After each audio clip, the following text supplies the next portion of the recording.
ছেলেটি কুয়োর 1 চামচ জল পাশের জমিতে ঢেলে দিল। ছেলেটি এখান থেকে যেতেই শুকনো আঙুর লতাটি খুব দ্রুত বাড়তে শুরু করলো। পথে সেই যুবক ছেলেটি সাধারণ জল ভেবে এক বড় ঢোক জল খেয়ে নিল, কিন্তু শীঘ্রই পরিস্থিতি বদলে গেল। সে হঠাৎ তার শরীরে তীব্র গরম অনুভব করল এবং শীঘ্রই একটি বিশাল মাকড়সার জালে আটকে গেল। কিছুক্ষণ পরেই সে জাল থেকে মুক্ত হয়ে গেল। সে অবাক হয়ে দেখল যে তার শক্তি বহুগুণ বেড়ে গেছে। সে সহজেই 1000 পাউন্ডেরও বেশি ওজনের পাথর তুলতে পারছিল। সে বুঝতে পারল যে কুয়োর জলই এর কারণ হতে পারে। পরীক্ষা করার জন্য সে দ্রুত সেখানে ফিরে গেল।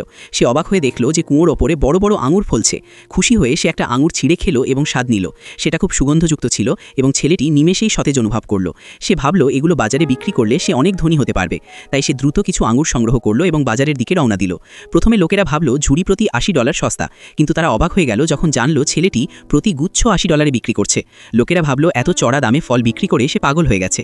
তাই সে পরামর্শ দিল কেনার আগে তারা যেন খেয়ে দেখে। এক ব্যক্তি যার সন্দেহ ছিল যে এই আঙুরগুলো জাদুকরি, সে একটা আঙুর খেল। হঠাৎ তার মনে হলো সে যেন এক দেবদূত, আর তার পুরনো কোমরের ব্যথা উধাও হয়ে গেল। সে 5টি গুচ্ছ কেনার সিদ্ধান্ত নিল। অন্যরা ভেবেছিল এসবই একটা চাল, তাই তারাও একটা করে খেল। তারা অবাক হলো কারণ স্বাদ ছিল অসাধারণ। তারা অবিলম্বে তার আঙুর কেনার জন্য কাড়াকাড়ি শুরু করে দিল। সেই মুহূর্তে একজন কৌতূহলী বাটলার সেখান দিয়ে যাচ্ছিল এবং সেও এক গুচ্ছ কিনে এক কোটিপতির কাছে নিয়ে গেল। সেটা খাওয়ার পর তিনি অনুভব করলেন তার শ্বাসপ্রশ্বাস সহজে চলছে। তিনি অবাক হয়ে দেখলেন যে আঙুরের প্রভাবে তার হাঁপানি বা অ্যাজমা সেরে গেছে। তিনি অবিলম্বে বাটলারকে সব আঙুর কিনে ফেলার নির্দেশ দিলেন। কিন্তু সেই ছেলের আঙুর আলেই বিক্রি হয়ে গিয়েছিল। আরও টাকা উপার্জনের জন্য সে সারা রাত কাজ করল, 2 একর জমি পরিষ্কার করল। সে বিভিন্ন সবজির বীজ বপন করল এবং কুয়োর জল দিয়ে সেচ দিল। এক রাত ঘুমানোর পর সবজিগুলো দ্রুত বাড়তে শুরু করল। পরদিন সকালে উঠে সে দেখল ক্ষেত বড় বড় টমেটোতে ভরে গেছে।